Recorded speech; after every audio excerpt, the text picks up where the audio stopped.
Hello বন্ধুরা, আজকে চলে আসলাম তোমাদের সাথে একটা ব্লগ ভিডিও নিয়ে। আমি তো তেমন একটা আসি না। আজকে যেহেতু আমি সময় পেয়েছি তাই চলে যাচ্ছি একটা সুপার শপে। আমি যাওয়ার পথে পথে তোমাদের সাথে দেখাচ্ছি, দেখো চারপাশের পরিবেশটা কত সুন্দর।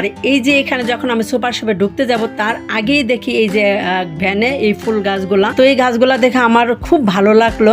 আমি চিন্তা করলাম যে তোমাদের সাথে একটু শেয়ার করি। আমি যেহেতু সুপার শপে যাওয়ার আগেই ফুলগুলো, এই যে এখানে এই ফুলটাকে বলে হাজারি গোলাপ, আর একটা ফুল তো অবভিয়াসলি খুব সুন্দর। আর কি বলবো, শপিং মলে ঢুকে দেখতে থাকলাম যে আমার নিত্য প্রয়োজনীয় আর কোনো জিনিস আমার লাগবে কিনা।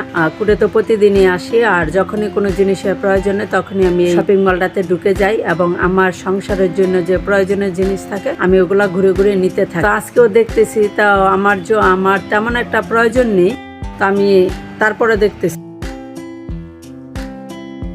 এখানে অনেক কিছুই পাওয়া যায়। এখানে আমাদের যে উকিলরা বেশিরভাগই আসে, আইনজীবীরা এখান থেকে নিয়ে যায়, কারণ ওরা কাজ শেষ করে যখন বাড়ি যাওয়ার পথে অন্য কোথাও না ঢুকতে পারে তখন এই শপিং মলটাতেই আমরা যাই। তো এখানে দেশি বিদেশি অনেক জিনিসই পাওয়া যায়। আজকে আমার আসলে তেমন কিছু একটা নেওয়ার ছিল না, আমি যেটা নেওয়ার ওইটা আমি পাঠিয়ে দিয়েছি সামনে। যেহেতু এটা একটা সুপার শপ, আসলে আমরা তো কাজের ব্যস্ততায় বাইরে তেমন একটা যেতে পারি না, তাই আমাদের কুটির ভিতরে যেহেতু এই শপিং মলটা, আর একসাথে যেহেতু আমরা এখানে সব পাই, চাল, আটা, চিনি, সাবান, শ্যাম্পু, গায়ে মাখার আসলে অনেক জিনিসই এখানে পাওয়া যায়, তাই এখানে আসি। তো আমার ভিডিওটা আপনাদের কেমন লাগলো অবশ্যই সবাই একটু কমেন্ট করে বলবেন, আর এরকম ভিডিও পেতে আমার সাথে থাকবেন। আবার হয়তো দেখা হবে অন্য কোনো ভিডিও। সে পর্যন্ত সবাই ভালো থাকুন, সুস্থ থাকুন, টাটা।